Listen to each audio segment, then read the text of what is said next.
ఢిల్లీకి పోతే అపాయింట్మెంట్లు ఇస్తలేరు, చెప్పులు ఎత్తుకపోతారేమో అని చెప్పి కలుస్తలేరు అన్నాడు. అమ్మతోడు చెప్తున్నా ఈ మాట, నేను ఎవరు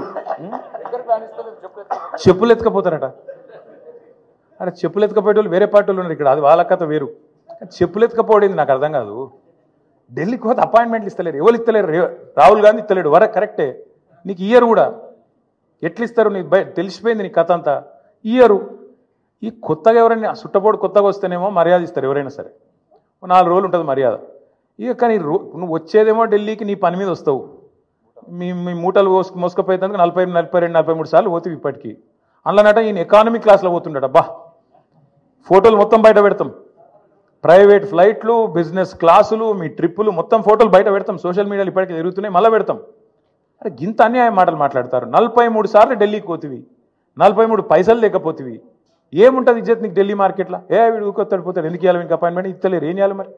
నువ్వు మూటలు మోసేందుకు వస్తున్నావు ఢిల్లీకి, రాహుల్ గాంధీకి మూటలు ఇస్తేందుకు వస్తున్నావు, మొదలు మర్యాద ఉంటుంది. ఇక ఆఖరికి దొంగలెక్కనే చూస్తారు.